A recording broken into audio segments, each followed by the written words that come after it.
Alhamdulillah, wa salat, wa salam ala wa rasulullah. We're continuing with the topic of how to understand and benefit from the mistakes and differences amongst the companions.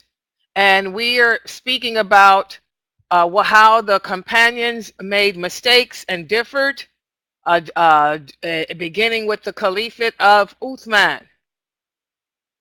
The last time we met, which was yesterday, we spoke about how uh, the people of Kufa, who were led by the hypocrites, managed to encourage Amir ibn Abdullah Tamimi to approach Uthman and demand for him to resign as the caliphate. Now, I want you guys to understand, even though the hypocrites were saying that they wanted Ali to replace Uthman as a caliph, they really didn't. Remember, the hypocrites were led by Ibn Saba. And Ibn Saba was a Jew who had converted to Islam. And his intentions were to destroy Islam. His intentions were to cause conflict amongst the Muslims so that they would divide up and hurt each other. And in turn, the Jews would take over as being the rulers of that part of the world as they were before Islam. So it was never the intention of Ibn Saba and his supporters to even support Ali. They just used that as a means of dividing the companions. This is how they got some of the companions of Medina and Mecca to their side, by saying, oh, we need to overthrow Uthman and put in Ali. Ali should be the caliph over him, when in reality, and you're going to find out, even when Ali did become the caliph, they destroyed him too. Because this was the plan of the hypocrites, to destroy Islam, to cause problems, and that's what they were doing. And also a point that we emphasized yesterday, before the prophet died, he talked about the signs of the last hour. He talked about the different type of problems that his nation would encounter after his death. And one of the things he told the companions is, he pointed in the direction of Iraq. He said, the fitna that will befall my nation, all the fitna that will befall my nation after me will come from Iraq and Syria. And that's exactly what was happening. This movement to overthrow Uthman was led by the people of Kufa and the people of Basra, and where were they located? In Iraq. Okay?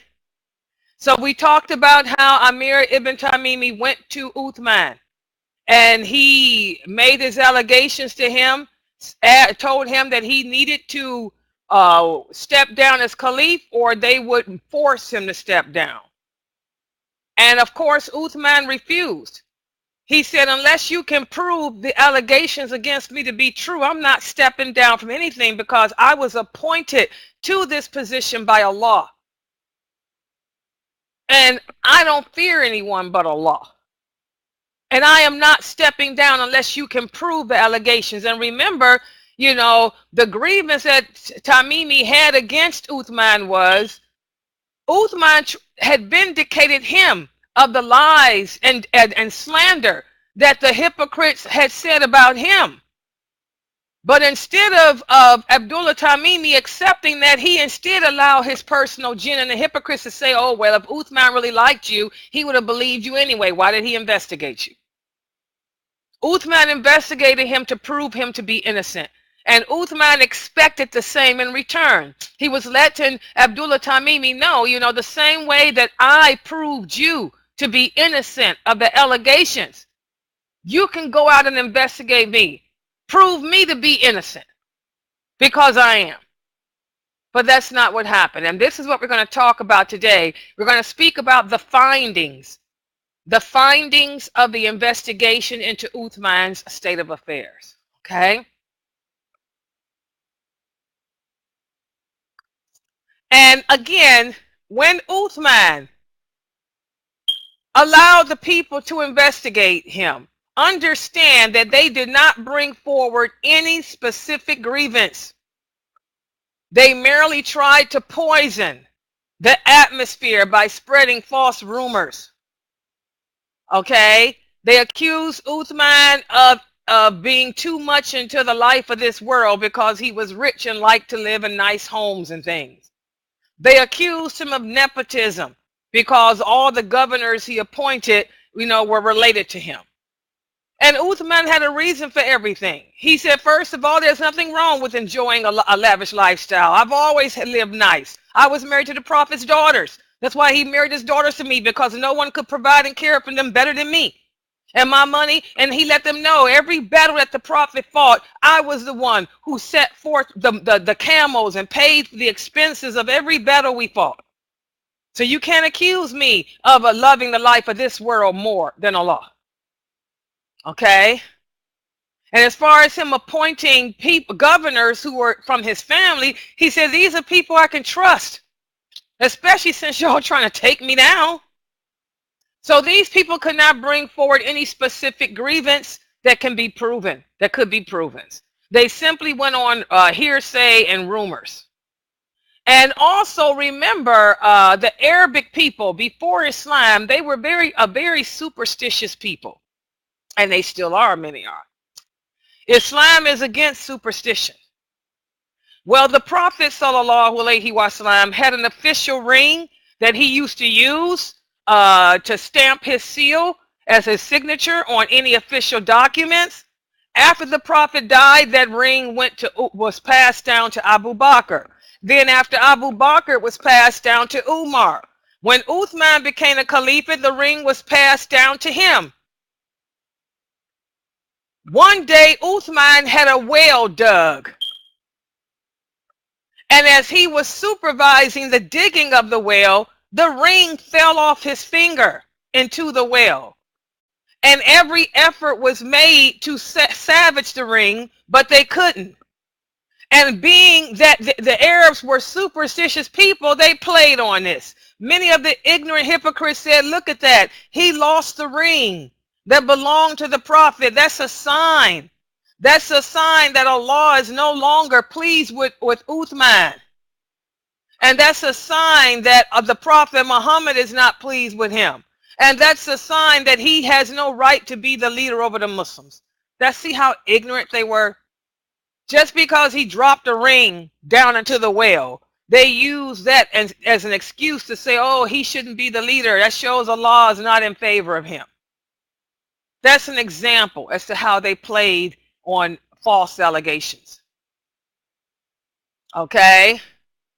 And this is what happens today. Whenever people spread their slanderous comments against a righteous person, oftentimes, if the comments are not addressed, the people will take them to be true. And this is what Uthman did. He didn't make no retaliation. Even despite all the allegations that people made about him, the lies, Uthman did nothing to address them. He figured that they would eventually just die down. The fact that they were lies, he said eventually the people will see them for what they are and it will stop. But he should have addressed it. Because oftentimes if we don't address the comments, the people will look and say, oh, you see, he ain't making no comment because he know it's true. The people were saying he should comment about the ring. Uthman said, why should I comment? Superstition is haram. Everything that happens from the decree of Allah.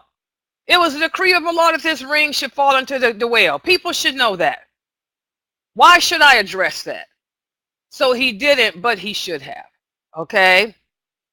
In fact, some of the companions came to Uthman and suggested to him that what he should do, since is hire reliable people to go out and investigate the allegations made against him so they can prove the allegations to be false.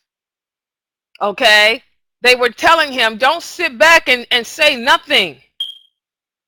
Finally, Uthman decided to listen to them. He took the advice of some of his companions, and he did appoint a few to go out and investigate the lies and the rumors about him. And one of the people he appointed was Muhammad ibn Miasma. He sent him to Kufa. He also appointed Usama, the son of Zayd. You guys know who Zayd was. He was one of the prophet's companions. Usama was his son. He was the son of Zayd and Barakah. Barakah was the woman who raised the prophet. So he appointed Usama to go to Basra and investigate the allegations there. And also he appointed Ammar ibn Yasir to go to Egypt. He was another eminent companion. And he appointed Abdullah, the son of Umar. This is Umar's son, to go to Syria. So he took the companion's advice and he appointed these people to go out and investigate the allegations.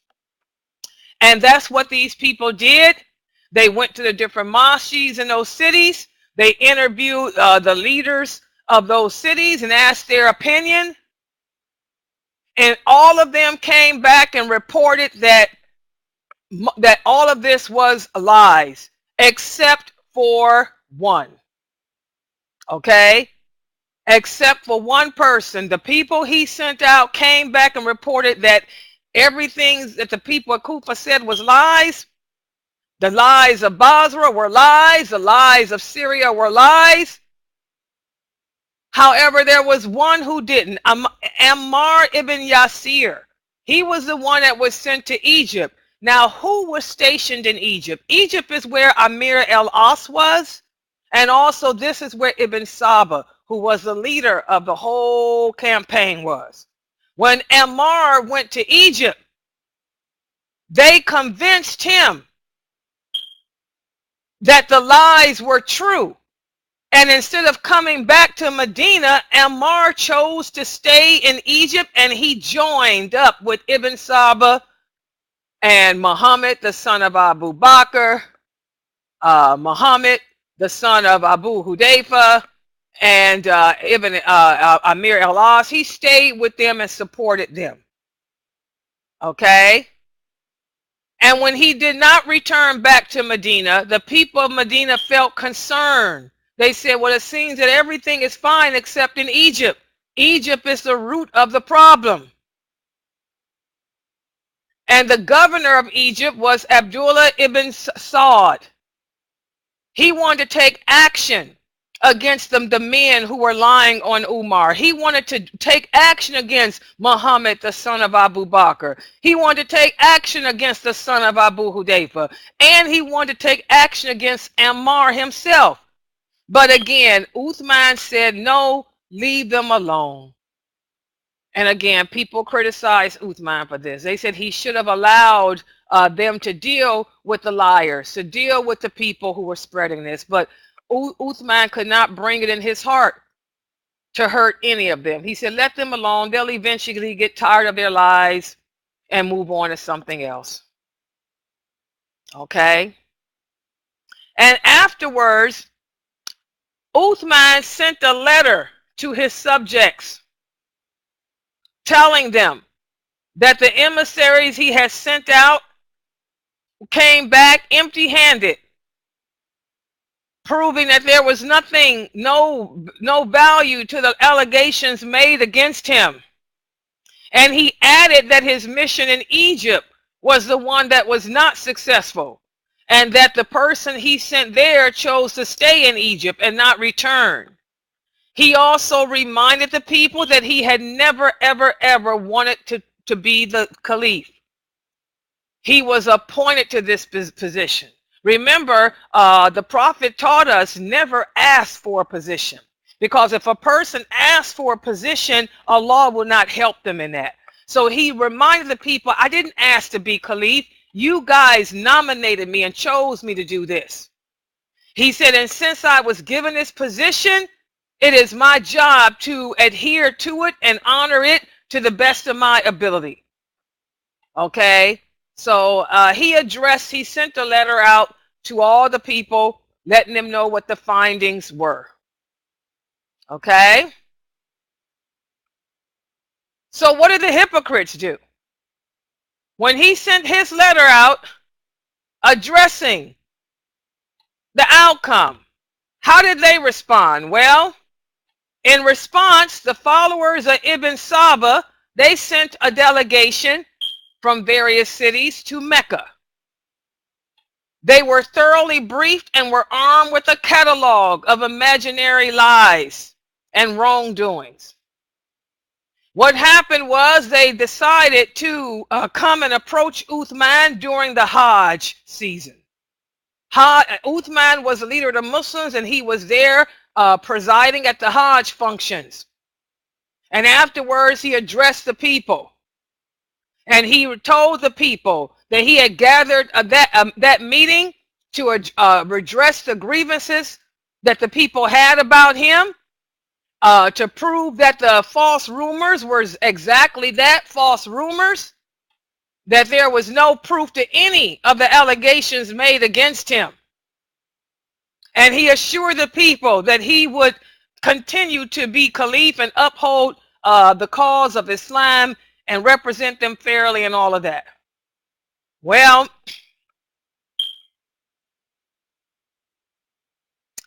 after he gave his speech, again, the hypocrites had sent their people from Egypt there to the Hajj too.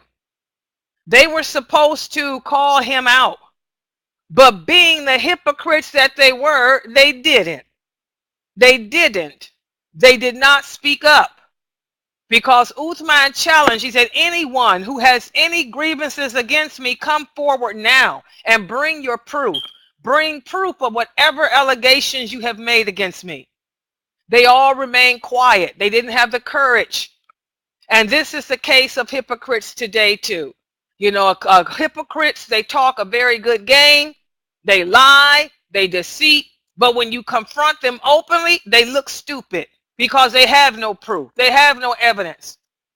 And that was the case here. So even though Uthman addressed the people during the Hajj, and he knew that the hypocrites were there amongst them from Egypt, he challenged them. He challenged the hypocrites to bring forth their proof against him, and none of them did. None of them made any comment. So afterwards, what did Uthman do? When he saw that they made no comments, he returned back to Medina. And Muawiyah, who was the governor of Syria, was with him. Muawiyah didn't feel comfortable. And he told Uthman, he said, you should have bodyguards with you. He said, in fact, I don't want you to go back to Medina. Why don't you come and stay with me in Syria? He said, that way I can protect you, because I don't trust these hypocrites. These people from Egypt, they have a large following, and I don't trust them. I don't want them to harm you. But being the God-fearing person that Uthman was, he said, no, I am the Caliph. It is my job to stay in Medina. The Prophet said the Caliphate will remain in Medina. He said, I will go back there and I will do my duties. And whatever happens to me will happen to me, because everything is from the qadr of Allah. And so when Muawiyah realized that he couldn't convince Uthman to come to Syria so he could watch over him, he said, well, I suggest that in case you are murdered, that you give me permission to seek qisas, which is an eye for an eye, on your behalf. And Uthman agreed. He said, well, if Allah decrees for me to die, if I am murdered, then yes, you have my permission to seek qisas on behalf of me.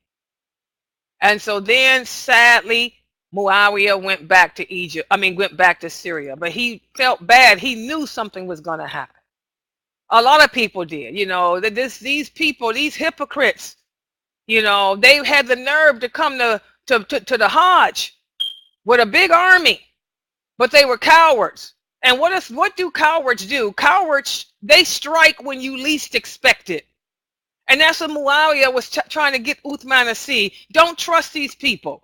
They're not done. They want you out. They're going to strike when you're not looking. They're cowards. But Uthman said, I put my trust in Allah. Whatever happens to me is going to happen. Going to Syria is not going to prevent it. But he did give him permission to seek qisas for him in the event that he is murdered. So that's basically what happened. There was never any evidence to prove any of the allegations that were made against Uthman. Remember, Uthman, he was the third best of this nation after the Prophet. The Prophet sallallahu alaihi wasallam told us that Uthman will be the third person after him to enter into paradise. Uthman, who sacrificed all his money in the way of Allah. So Uthman trusted in Allah. Whatever will be, will be. And with that said, he went back to Medina. And we'll stop right here because tomorrow what we're going to do is speak about what happened. Muawiyah's fears became true. Uthman was horribly, horribly murdered while he was in his home with his wife. And we'll speak about that tomorrow. Okay, so we'll stop right here for today. If you guys have any questions or comments, inshallah, you can type them on the screen. Tomorrow, I'm going to give you a quiz to cover what we discussed today about the investigation. If we complete it, then we'll move on to the lecture. But if you guys take too long completing it, we'll just focus on that. So we'll stop right here. If you have any questions,